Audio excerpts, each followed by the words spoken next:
আমরা আল্লাহর কয়েকটি নাম এবং গুণাবলী নিয়ে আমাদের আলোচনা আবার শুরু করছি এবং অবশ্যই আমরা আমাদের সৃষ্টিকর্তার প্রধান এবং সর্বাধিক পরিচিত নাম দিয়ে শুরু করব। আর সেই নামটি হলো আল্লাহ। সেই নামটি হলো আল্লাহ। আমাদের মালিক এবং সৃষ্টিকর্তার সবচেয়ে পরিচিত এবং কমন নাম হলো আল্লাহ। কোরআন মাজিদে এই নামটি অন্যান্য নামের তুলনায় অনেক বেশি সংখ্যকবার ব্যবহৃত হয়েছে। কোরআন মাজিদে এই নামটি প্রায় ৩৫০০ বার উল্লেখ করা হয়েছে।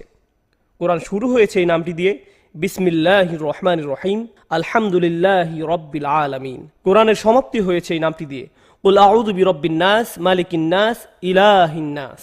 এই নামটি পৃথিবীর প্রাচীনতম সভ্যতাগুলোতেও পাওয়া যায়।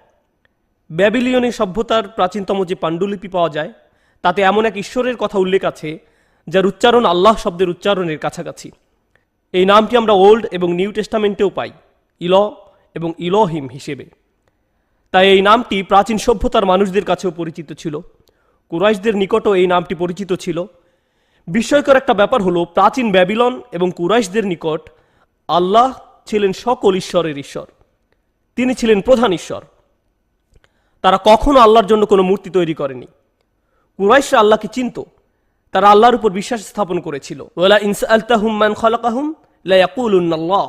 আপনি যদি কুরাইশদেরকে জিজ্ঞেস করেন কে তোমাদেরকে সৃষ্টি করেছে, তারা বলবে আল্লাহ।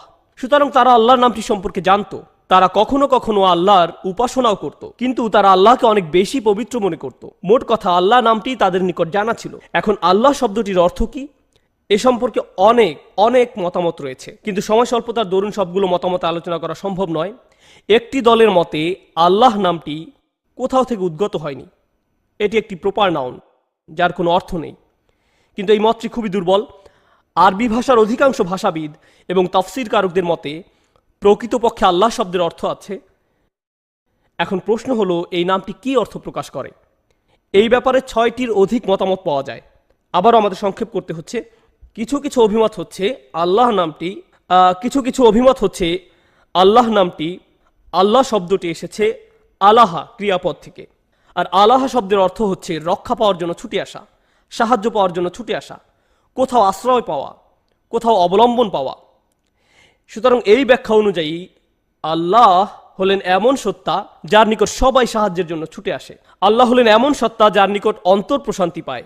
আল্লাহ হলেন এমন সত্তা যার নিকট সমস্ত সৃষ্টি জগৎকে অবশ্যই চাইতে হবে। আর এই অর্থটি সম্পূর্ণরূপে যুক্তিপূর্ণ। ইয়াস আলুহু মান ফিস সামাওয়াতি ওয়াল আরদ কুল্লা ইয়াউমিন হুয়া ফি শান। নভমণ্ডল এবং ভূমণ্ডলের সবাই তার কাছে প্রার্থী। তিনি সর্বদাই কোনো না কোনো কাজে রত আছেন। কুল হুয়াল্লাহু আহাদ